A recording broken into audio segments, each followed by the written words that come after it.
Welcome to the second day of BruCON. We'll start with social engineering from Sharon Conheady. Well, why is social engineering important? I don't know if you heard about the biggest diamond heist in Antwerp ever. It wasn't done with armed guards, it wasn't done with explosives, it was done by one guy who walked in, took it, and just got out with diamonds. So, how did he do it? Let's welcome Sharon. Thank you. Thanks, Benny. This guy who robbed the diamond vault in Antwerp, his name supposedly was Carlos Hector Flomenbaum, which I think is a fantastic name for a social engineer. And I might think about changing my name to something that sounds a bit more extravagant, I think.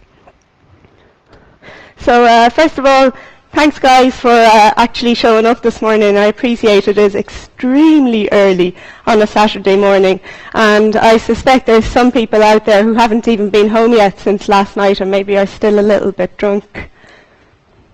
So my name's Sharon Conheady, and I am an ethical social engineer, which is a little bit like saying I'm an honest liar, but I really am quite good.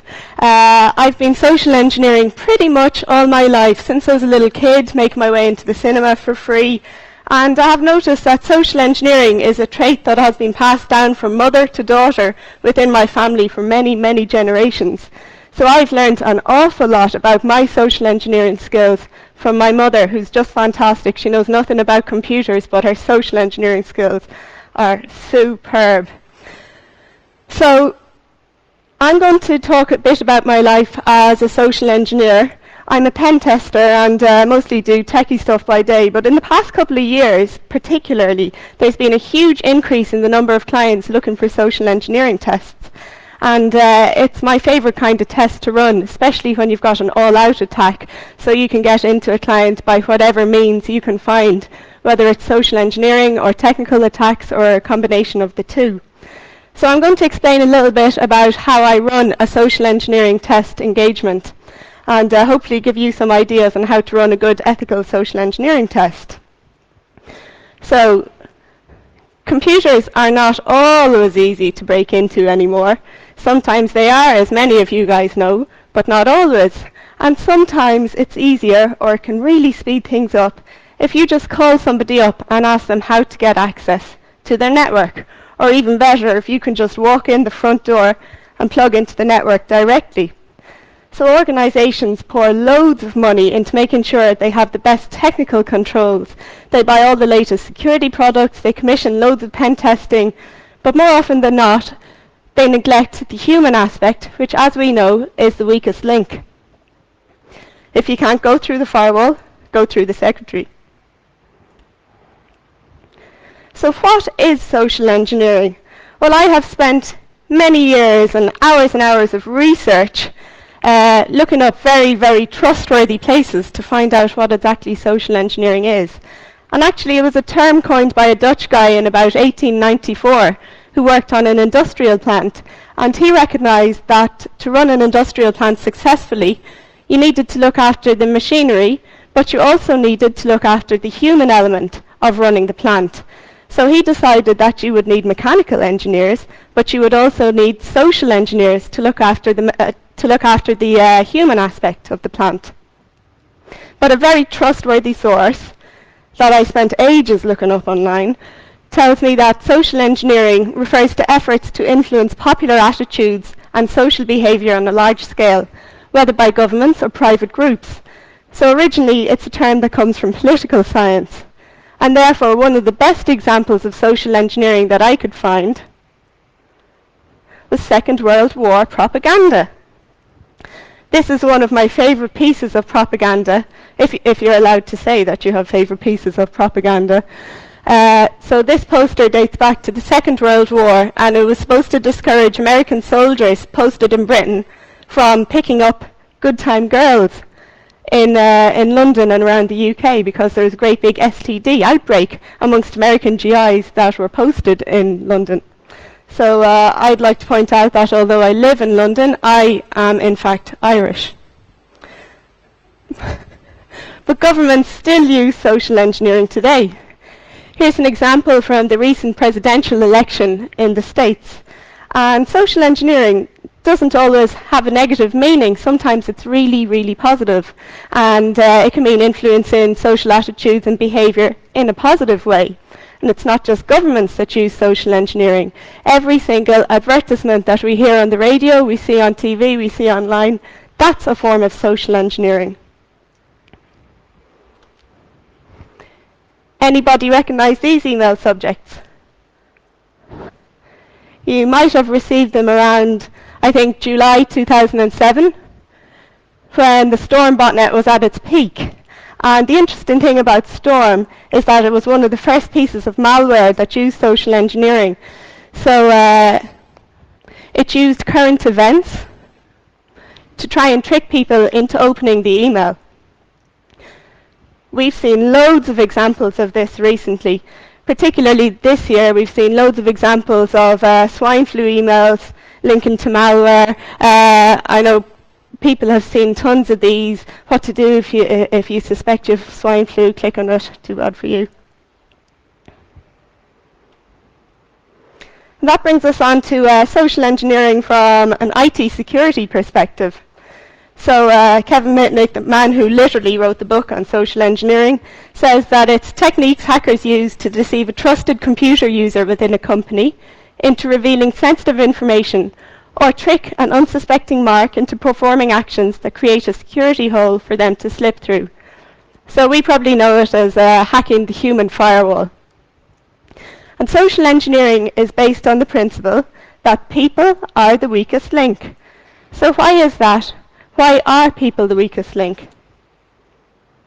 Well, it's because people follow instructions. So since we were born, we have been following instructions. We've been obeying our mums and dads. We've been following the instructions of teachers in school. We followed the instructions of policemen and people we think are in authority.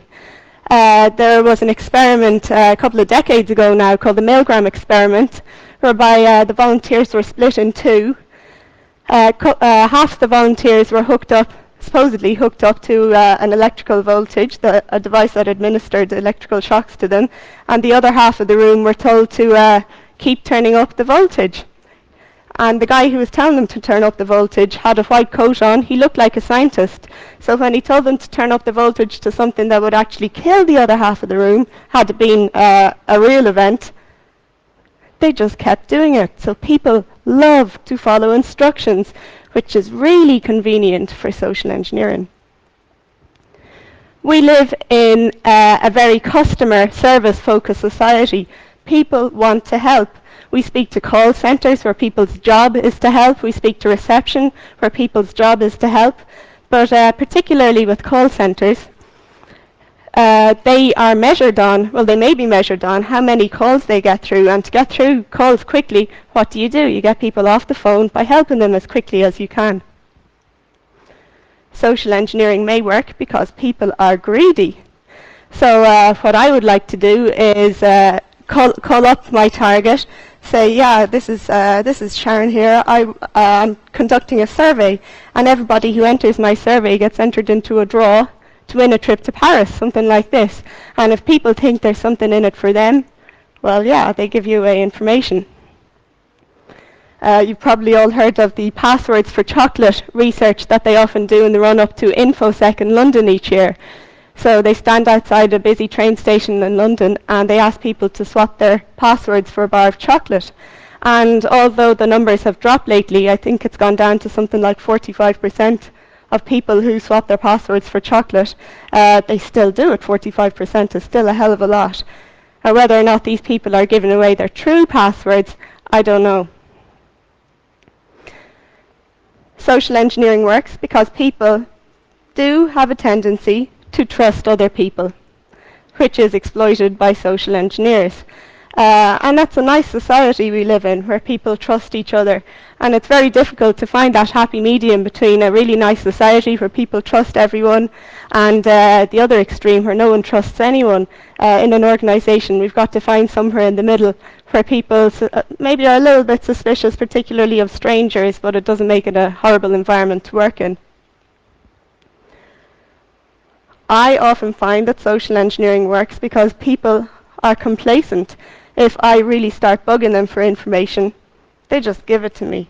So a role that I would like to play is an auditor who, as we know, can be real pains and really annoying. So if you just give them the information, you're finished with them and you're done. Social engineering works because people are scared of getting into trouble if they don't give this big important person who says he's the boss of a very important company you work with information. Maybe you might lose your job or you might get in trouble with your own boss. And finally, people don't like confrontations. So when I walk into a building, sometimes people look at me, they know I don't belong there, but there's not very many people who challenge me. Occasionally it happens, and I feed them some semi-plausible story about why I'm there, and that's fine, that's enough. I've got some social engineering friends who like to work by the yes rule. So if someone comes up to them in the organisation and says, "Hey, are you here to fix our computer systems?" They say, "Yes, I am." So social engineering attacks can be broadly broken down into three categories. Remote social engineering, so social engineering via email, phishing for example, social engineering over the fax, and it never ceases to amaze me how much people trust a fax machine. So they're suspicious of emails that come in, but if a fax comes in saying, "Sharon's come in to fix your computers," or "Sharon's coming in to sell sandwiches or do a survey today," people believe it. Fax machines are excellent tools for social engineers. Then you've got, of course, social engineering over the telephone, often called pretexting. The Paris Hilton hack of a few years ago started with a few hacker social engineering types calling up a T-Mobile store in the States and saying, "Yeah, we're calling from your head office. We've noticed that you've had some network problems today." And let's face it, who doesn't have network problems? So the guy on the other end of the phone says, "Well, yeah, our network is running a bit slow." So hackers go, "That's what we have in our report. We can help you with that." And they proceeded to get the URL for user administration of, in this case, Sidekick telephone users. And they got a valid username and password, logged on, found Paris Hilton's account details, and the rest is history. My favourite type of social engineering is on-site social engineering, what some people call extreme social engineering. So it's when you try and physically make your way into an office or a facility where you don't really belong, and it's the best fun social engineering. You go in, you're walking around an office where you're not supposed to be, you get a real adrenaline rush, it's really good fun. So that's fine from an ethical social engineer's point of view. From a malicious social engineer's point of view, the rewards are great. If you can get inside the building, if you can get inside a data center or a comms room, you have hit the jackpot. But it is easier to get caught. Finally, you've got the next generation real-world social engineering attacks. So that's when you leave some physical bait in the real world to try and entice people into plugging something into their computers or going to a link where they shouldn't go to download some malware, and inadvertently gives the social engineer access to information or resources that they shouldn't be able to access. So to give you an example, there was a traffic ticket incident in the States earlier this year. Some hackers went around to a car park and put traffic tickets on the cars. When the people came back, they got really worried. "Oh crap, I got a traffic ticket." So the ticket had a link to a URL where the people were supposed to go and recognize the pictures of their cars and pay their fines. So, you know, there's not many people who would not fall for this. So they went to visit the site, they found the pictures of their cars, but also it asked them if they wanted to download an antivirus. So loads of them did and got totally owned. There's plenty of different types of social engineering attacks and different ways that people might conduct social engineering. So to give you a few examples of social engineering attacks that I've used myself or that I've read about in the press. Has anybody heard about a mumble attack? Mumble attack is one of the cruelest attacks going. It's when the social engineer calls up a call centre and pretends to be calling on behalf of a customer who's speech impaired. And if the call centre agent asks to speak directly to the customer who's speech impaired, the social engineer uses one of those voice distortion machines to impersonate the speech impaired customer. So the call centre agent gets a little bit embarrassed, a little bit confused, drops their guards and reveals information that they may not do in other circumstances. And I know you're looking at me thinking, seriously, is this really an attack? Does this really work? It worked on Verizon a couple of years ago, where the social engineers were able to get thousands of cell phone records from Verizon using this very technique. Reverse social engineering has got 3 stages. First of all, the social engineer establishes himself as an authority with their mark in a certain area. So they may, for example, say, hey, this is, call up their mark. Alice, for example, say, hey Alice, this is Bob. Listen, I'm calling from IT help desk and we're doing some tests over the next few days or few weeks that may affect your network connectivity. So if you've got any problems, I'll give you my mobile number so you're able to contact me in emergency. The next step of a reverse social engineer is sabotage. The social engineer finds some way of creating a problem. So in this case, they find some way of disconnecting Alice from the network. So hopefully, Alice will ring John, will ring the social engineer and say, hey John, yeah, listen, the network has gone down, please can you help me? So the third stage of a reverse social engineer is when the target turns around to the social engineer and asks for help. And in giving help to their target, the social engineer somehow manages to get access to information. Road apples are when you leave some physical bait, like the traffic ticket incident I spoke about. There was quite a famous social engineer a couple of years ago where a pen test company scattered 20 or so USB keys around the car park outside an organisation, and I think something like 18 of the 20 USB keys were picked up by employees and plugged in when they got into the office. They called home and they were able to track how many of them were actually plugged in. It's a very effective attack. Phishing, I'm not even going to talk about, but you can see that it splits into remote versus on-site versus real world. A 10 attack you've probably seen on the television. And a 10 attack is when you use a very attractive individual to distract security while their less attractive counterparts sneak past unnoticed. It looks a bit like this. I think, so this is what I would look like if I were a giant. So I figured if there's such a thing as a 10 attack, there must be such a thing as a -10 attack, where social engineers use their less attractive counterparts to distract security, while their more attractive counterparts walk past unnoticed. Looks a bit like this. So I had really good fun when I was taking these photos originally.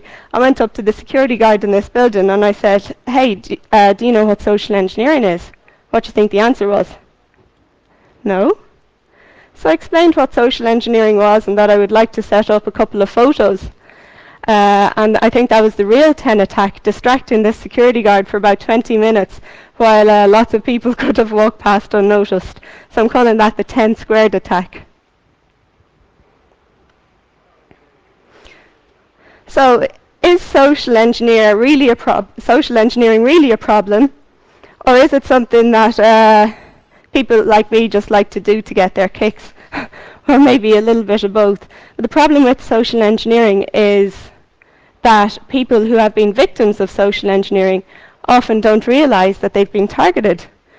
Social engineers are asking for a little bit of information each time, and they don't realize that that very nice lady on the phone just now was actually an evil social engineer.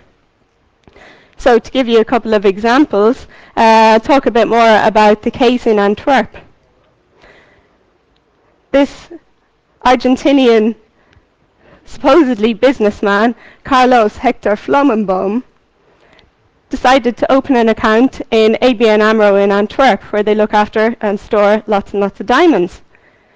So this guy goes in over the course of a year, making friends with everybody who works in there. They loved him. He brought them in chocolates. The staff absolutely adored him. And sometimes in these banks they give some special customers key cards that allows them to go in and count their diamonds and look at their diamonds at very strange hours.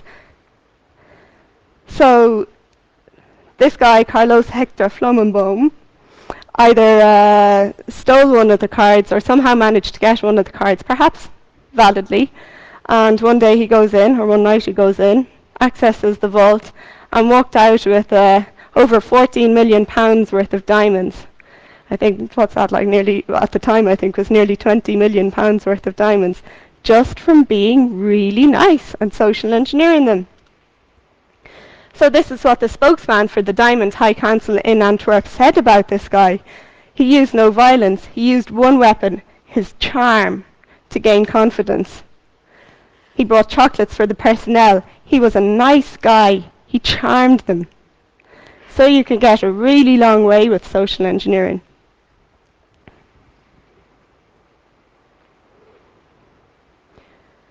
To give you an example of social engineering that happened in the UK, a little closer to me, a gang of online bank robbers called up a bank in the UK.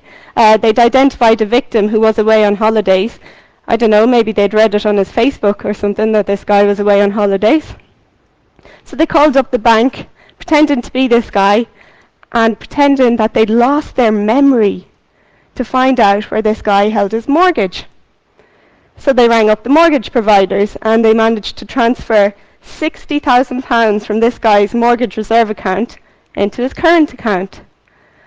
The next step was to ring up the current account bank and say, hey, I've lost my chip and PIN card, don't know where it is, please can you send me a new one? Oh, and by the way, please can you send me a PIN as well, because I've forgotten that because I've lost my memory. So they sent him out a new chip and PIN card. Because the guy was away on holidays, it was held by the local post office. So this gang of robbers are thought to have paid a middle-aged white drug user to go into the local post office and collect the chip and PIN card and the PIN. And do you know what this middle-aged white drug user used for ID to pick up the card and the PIN? He used a fake utility bill and a Tesco club card. So he picks up the card and withdraws the £60,000, and the victim gets back from his holidays and realises he's been done. One of my favourite examples of social engineering concerns a little 10-year-old kid, probably 11 now, over in the States. And this guy decided he didn't like his new stepdad, so as many of us try, he ran away from home. Now, when I was a kid, I used to run away from home the whole time. I would get on my bike, cycle like 3 miles down the road and hide under a tree, then get hungry around tea time and go back, but sulk. But this guy decides to be a little more extravagant. First of all, he tries stealing a car, which he crashes, but 2 days later he realised this doesn't work, I'm going to try something new. So he goes along to the airport, and he hears a gate closing. So he runs up to the air hostess and he says, that's me. They're doing the call for the last customer, and he says, that's me, I'm the last passenger, I should be on that flight. And I said, oh kid, where's your mommy? Where are your parents? And he says, my mom's already through, she's going to kill me if I don't make this flight. So this little 10-year-old kid gets on the flight and got from, I think, Seattle to Texas, and did a stopover in Phoenix before he got caught and brought home. So I'm really trying to follow this guy and see what he becomes when he's older, because if someone tells him about social engineering and IT security, I think he'll go a long way.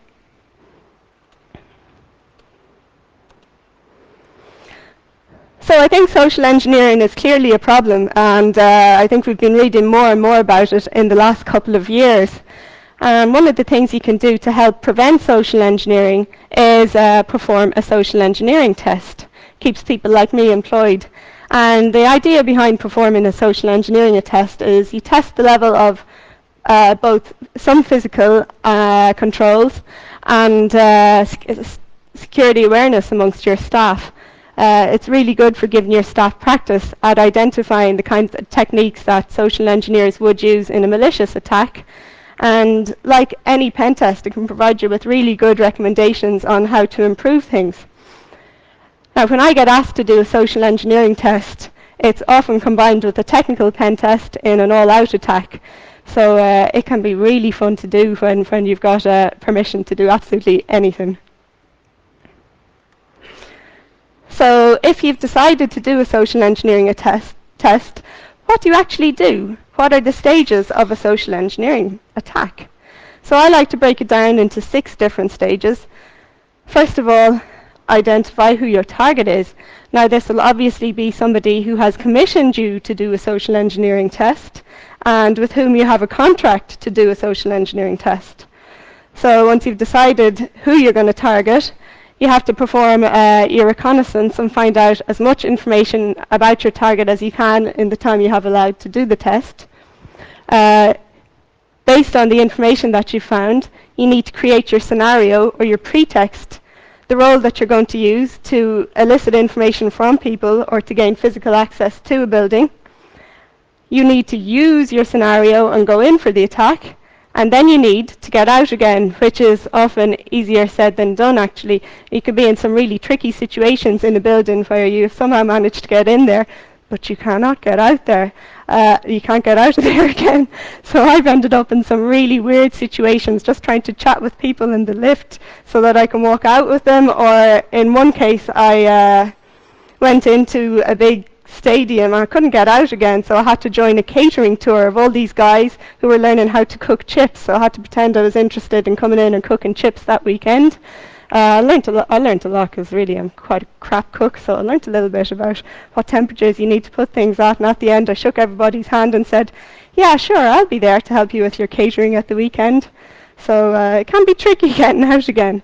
And the final stage of a social engineering test is writing your report, which is really boring after you've had all the fun of doing a social engineering test. Having to write that down can be really dull, but actually you end up with a really good report, particularly if you've taken lots of photos along the way. Clients love the reports. But before you start anything, one of the most important things is to get your get out of jail free card. In other words, a letter of indemnity that gets you off the hook should you be caught. The get out of jail free card should contain details like the name of the person who commissioned the social engineering test in the first place, along with an internal telephone number for this person, so that if you do get caught, the people who have caught you can call up the person who commissioned the test to verify that you should indeed be there. The get out of jail free card should contain the letters of the names of the people from your organisation who have been commissioned to do the test. It should contain the dates, the test window that you're going to perform the test during, and it should contain a very simple explanation of what you're doing there, so you can hand it to anyone, whether it's a security guard, a receptionist, or someone in the IT department, and they understand what you're doing in there. So once you got all your paperwork out of the way, you've identified who you're going to social engineer. The next step is your reconnaissance phase. So trying to gather as much information as you possibly can about your target organisation. So for that, you're going to look on search engines, you're going to look on social networking sites, which are absolutely superb for finding information about people. I really love LinkedIn, because you can build pretty much an entire org chart for the organisation that you're trying to social engineer. You can find relationships like who reports into who.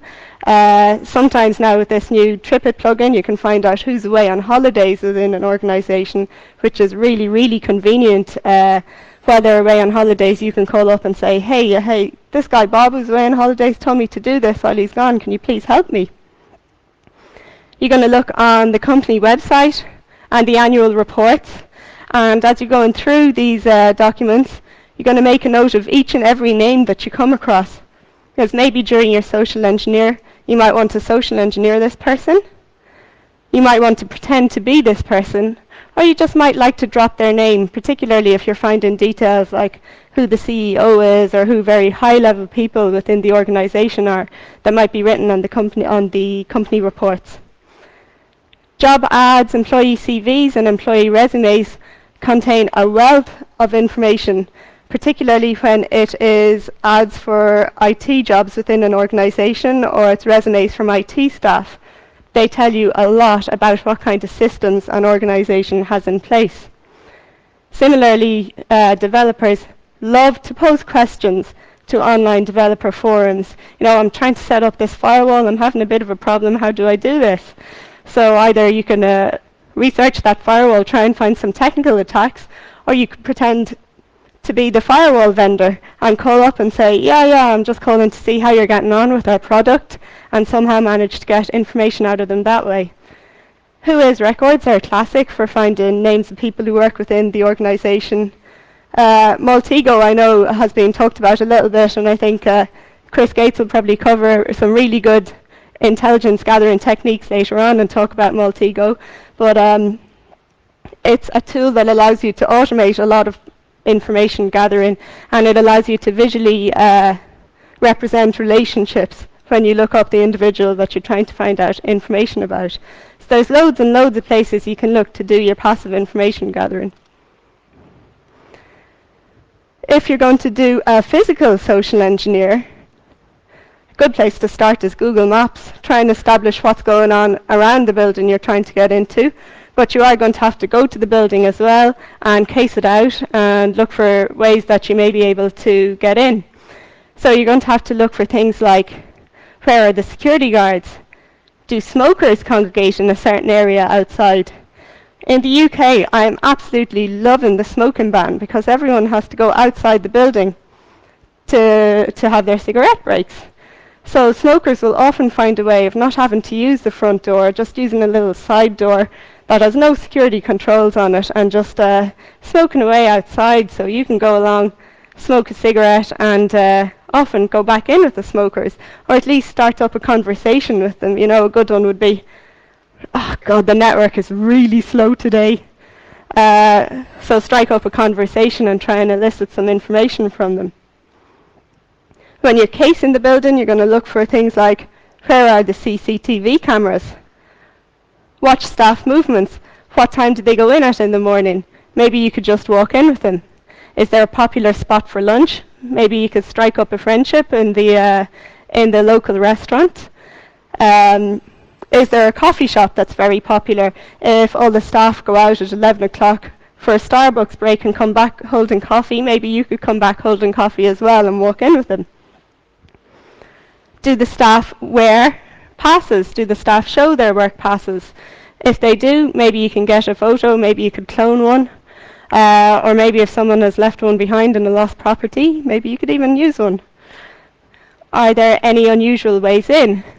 So the number of times I have gone into an organisation via the fire escape, as long as you don't set off the fire alarm, or through a garage.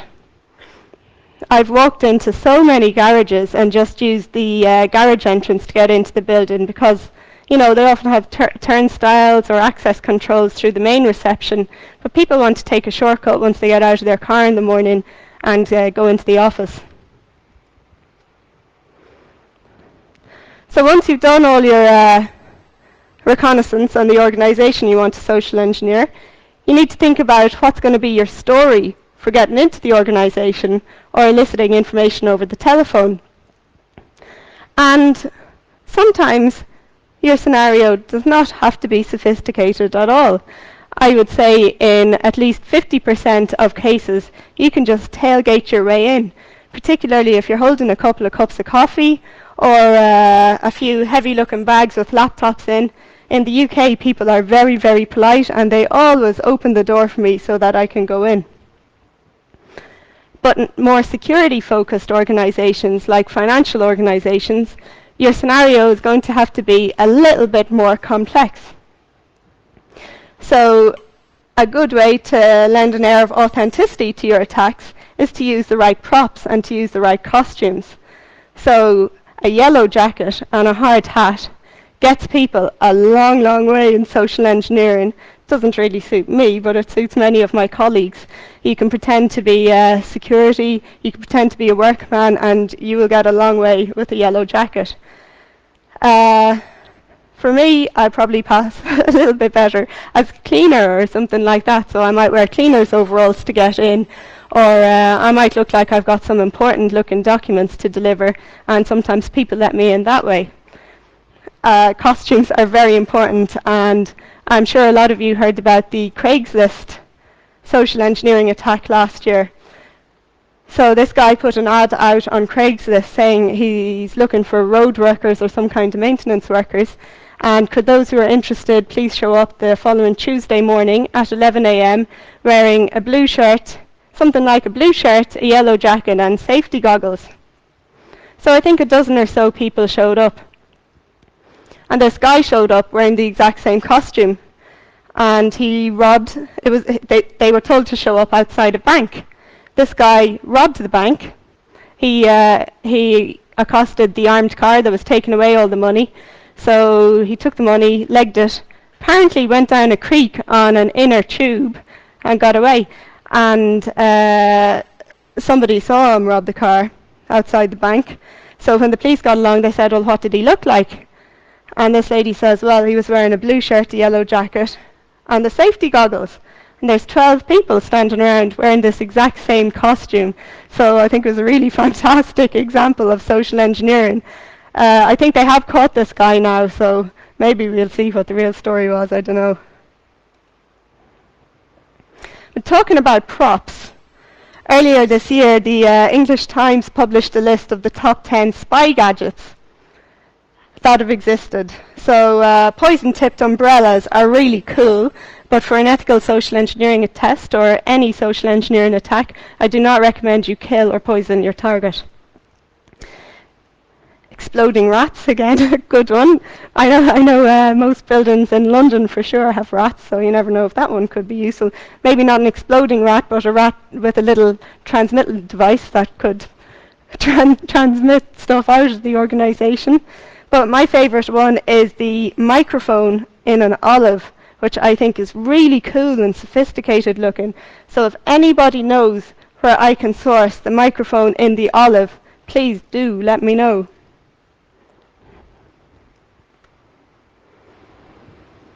So to give you some examples of scenarios that I've used over the phone, I've pretended to be internal IT support, a freelance IT journalist. People love to speak to journalists because it really appeals to their ego. They're quite flattered when a journalist calls them up and asks them to talk, and you can find out quite a lot of information by pretending to be a journalist. And what about recruitment agents? I mean, who has problems with recruitment agents? They get access to so much information. I mean, they've access to people's CVs. Loads of people email them their CVs, which may even include home addresses and dates of birth. If you call up pretending to be a recruitment agent looking to recruit IT workers, and they tell you a bit about their current role, the types of systems they've been using, that's really handy for a technical attack. I have in the past nearly pretended to be a charity worker because people let their guards down when they think they're talking to someone really nice and kind, but I wasn't sure if it was quite ethical, so I didn't go through with that one. And I have a friend who called somebody up once pretending to be from the ISP abuse team, and the guy he called up got really nervous because he thought that my friend knew what he had been accessing online, so he spilled the beans on lots of information. Some of the scenarios I've used to get on site into offices are, as I said, tailgating, which is really easy. Sometimes when I'm tailgating, I like to wear a blank ID card turned backwards so it's got a mag stripe on it and looks like ID cards that they use a lot in organisations around the UK anyway. I've gone in as an employee or a temporary worker. I don't look like a delivery guy, so I haven't tried this, but lots of my colleagues have gone in as delivery guys, girlfriends or boyfriends maybe looking to deliver flowers, a workman or an engineer with a yellow jacket, a fire warden, or anything else that requires some kind of official looking costume, cleaner, security and maintenance. What I have learned is it can be a bad idea to impersonate real people or real organisations. And in the UK, I learnt the hard way that it is actually an offence to impersonate a public official. So let's say that you've done all your reconnaissance, you've come up with a pretty plausible scenario.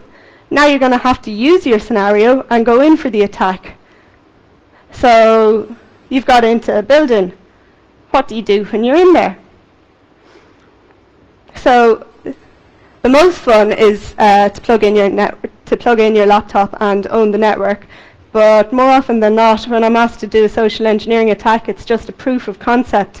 So although they allow me to plug into their network, sometimes all I have to do is get a screenshot of the IP address to prove that I have been on the network, and that's it, unfortunately. When you're in the building and your attack has been successful, you can look for trophies if you've agreed that in advance. So I like to go straight to the photocopiers or the fax machines and see what people have been printing, and I often find good documentation there or in people's inboxes. Sometimes you're not allowed to take documentation off site, so I might just take a photo rather than actually taking people's documentation away. Some social engineers prefer to leave a calling card or to leave some evidence to show that they've been in there. So they might leave a little sticker saying, I was in here on such and such a date. I had one colleague who liked to leave a Beano comic book in there to prove she'd been in there. And I think the big advantage of bringing a comic book is that if you're waiting around, you have something good to read. I like to bring in my mobile phone so that I can take photos. I pretend to send a text message, but really I'm taking photos of network points or offices or wherever I've managed to plug in from. So there's lots of things you can do once you've got physical access to your building. Maybe you can let some more colleagues in, wait until the office is shut, and then open it up so more of your colleagues can come in later on. But it's important to have an exit strategy and know how you're going to get out of the office as well. So, for example, sometimes I arrange to have a meeting with people. I make up some excuse to have a meeting. So I get into the office, and then when I'm on my way out, I may excuse myself, say, look, I'm just popping into the ladies on the way out, so thanks for meeting with me. I'll see myself out. And, of course, I run amok in the building and try and get some network access. So you've done your social engineering attack. Next thing, you have to write the report. Boring. You tell the story of what you've done. It's a really good report once you can throw in some photos. People really like the reports. And they're pretty similar to a pen test report in that you talk about your methodology, the actual attacks you've done, the weaknesses that you've found, and recommendations on how to fix them. But what's very important in reporting is not naming individuals. I never name individuals in my report. I like to see social engineering, when it's successful, as a failure of processes or procedures rather than blaming it on any one individual. And sometimes it's pretty easy to guess who the individual was, but I still really try and emphasize that it's been a failure of processes and procedures. The individual wasn't educated enough, and they should have known about social engineering.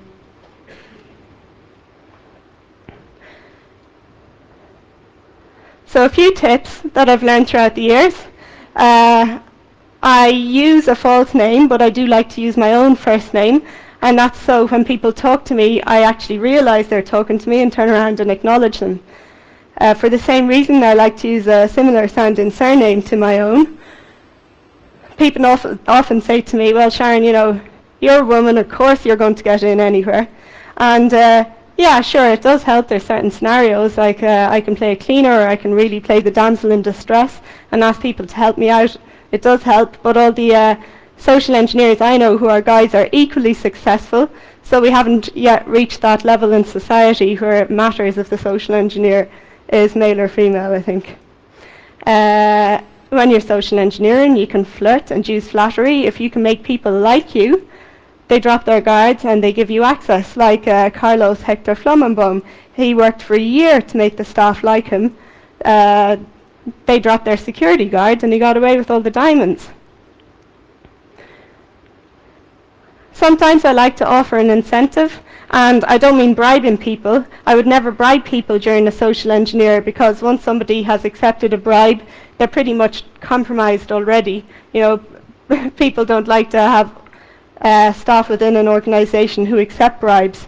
So I'll not do that during a social engineer. But what I will do is, as I mentioned earlier, maybe call up, say I'm doing a survey, and everybody who enters gets put in a draw to win some kind of prize, a PlayStation or a holiday or something like that. And if all else fails, just go and work for the organisation that you're targeting.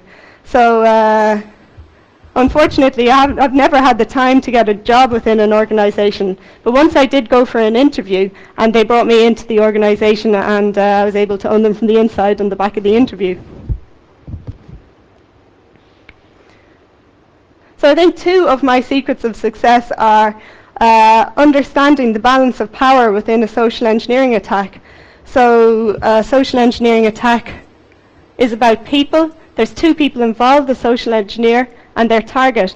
And there's a balance of power between the social engineer and their target. So sometimes the social engineer will go in and play someone very authoritative and intimidate information out of their target. Now that doesn't tend to work for me, because I don't really look so much like a bully, or I don't necessarily look like somebody who can play a really authoritative role like a CEO.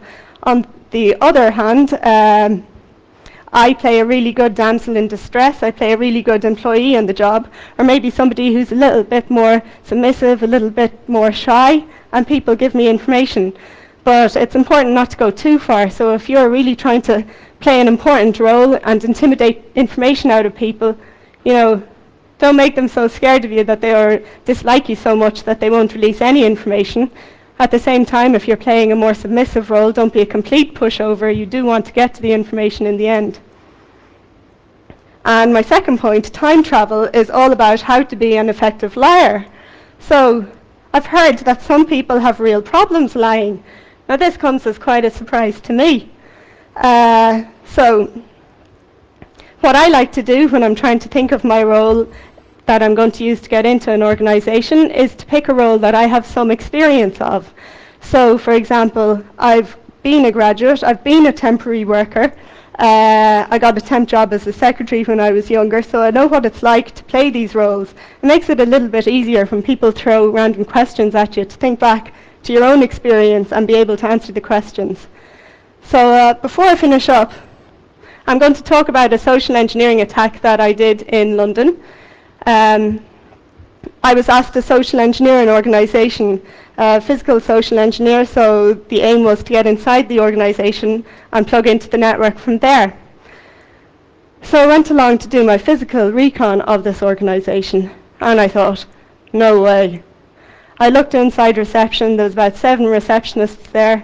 There were 2 or 3 security guards, and they were so security conscious that they even had one of those machines that they use for seeing if you got metal on you, that they use for scanning bags in airports.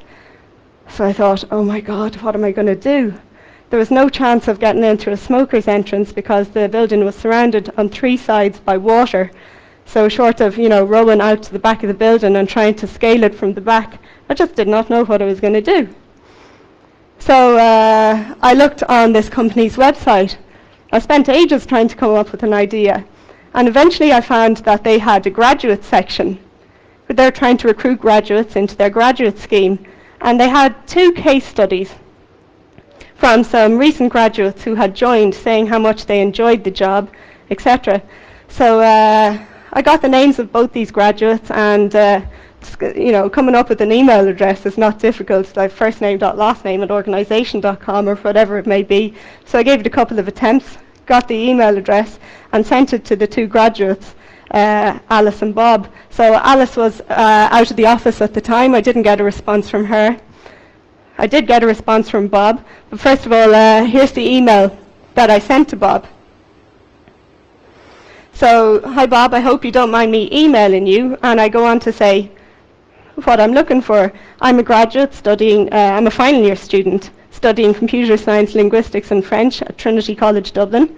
And that's an example of time travel, or trying to play a role that you've experience of, because a few years ago, although I prefer not to say how many, I was a student of computer science, linguistics and French at Trinity College Dublin. So go on to explain that I'm studying IT, but I'd be really interested in joining their business program.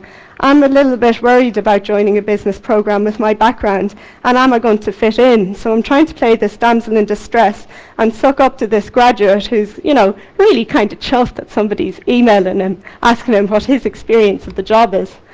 So luckily the closing date for graduate applications was coming in, so I was able to move the attack along fairly quickly. So here's the response I got from Bob.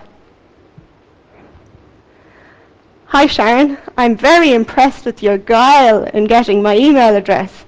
And this poor guy Bob has no idea as to the extent my guile goes.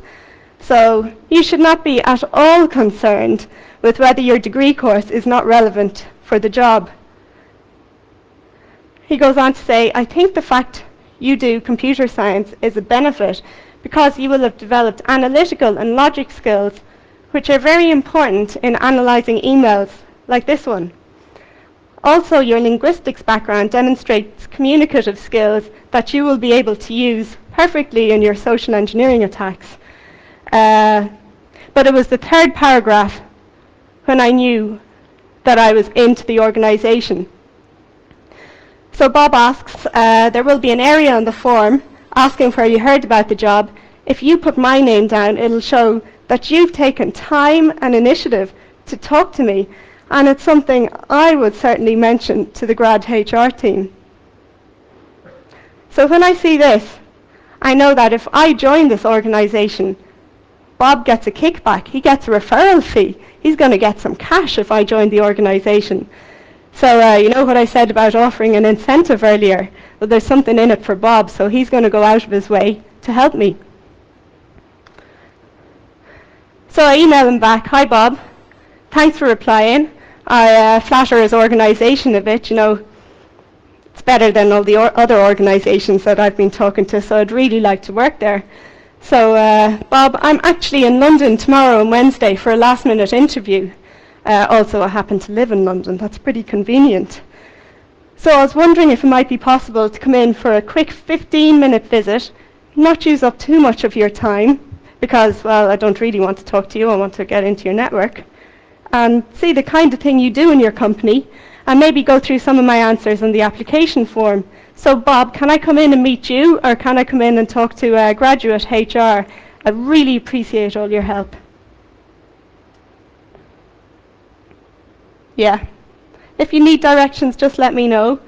I will let reception know you are coming, so just report to reception, and they will give you a pass. So I did. So in spite of all the security guards, all the receptionists, in spite of the machine like they have at airports that scans your bags on the way in spite of being surrounded on three sides by water, I just walked up to reception and they had a pass ready for me. So Bob comes down to collect me and he brings me up to the canteen to go through the application form that I had filled in that very morning. And Bob went up to buy me a cup of coffee, for which I feel quite guilty. And while Bob was up buying the coffee, this guy comes in and he says, "Hey Sharon!" I thought, oh my God, I've been recognised. This guy was Irish. I was thinking, what are you, like my cousin or someone I knew a long time ago? I was really embarrassed. But it turned out Bob had told this other Irish graduate that there was an Irish final year student coming in to see them, so he wanted to come down and check me out. So luckily I got off the hook. So Bob buys the coffee, he comes back and we spend 15 minutes going through the application form, talking about all kinds of financial things I was trying to bluff my way through.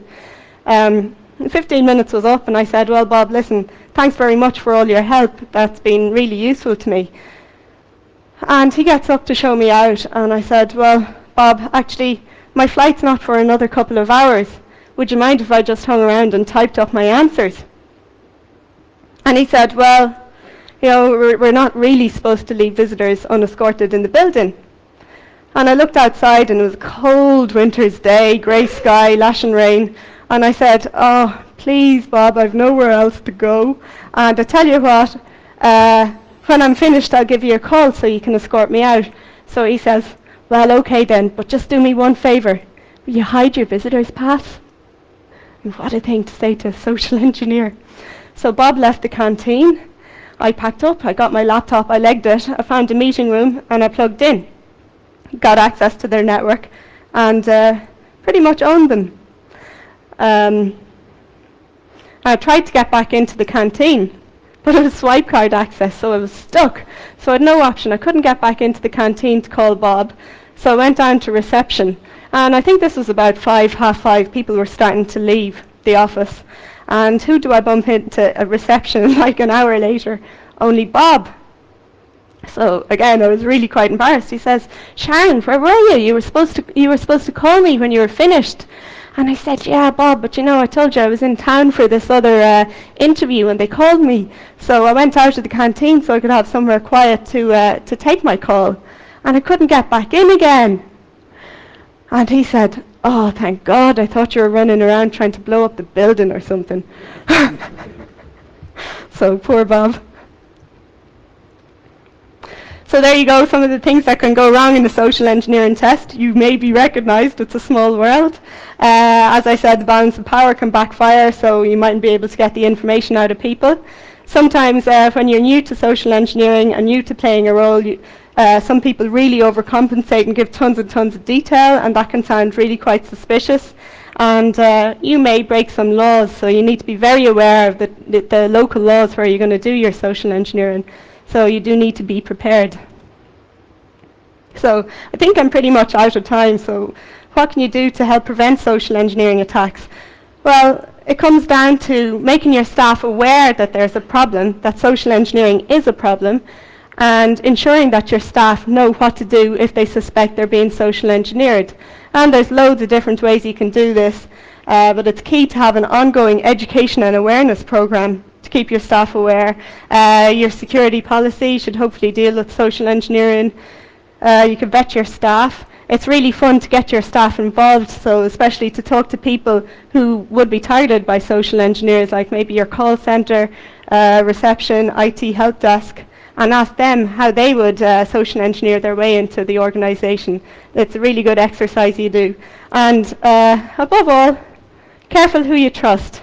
Don't trust anyone, and especially don't trust me. So that's it from me. If you have any questions about social engineering, please go ahead. Thank you.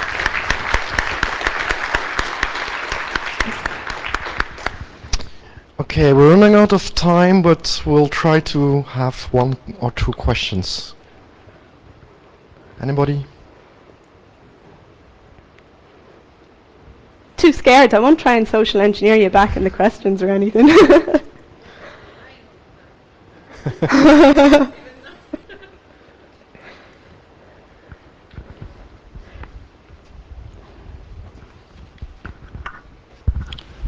Do you use a lot of NLP during your work? You know, not necessarily that I'm aware of. I know it is really useful, and it's definitely a tool in the social engineers arsenal that you can use for social engineering. And lately I have been trying to work on things like learning how to mirror and match better, so if people make certain gestures, trying to read them better. But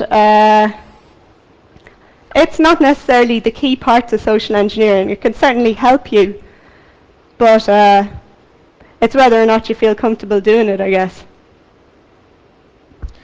Maybe explain what the acronym means, NLP. NLP is neuro-linguistic programming, right?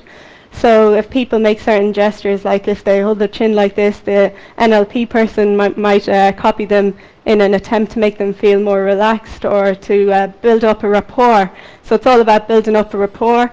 Or they may use, they may emphasize certain words to try and convince people to execute their actions.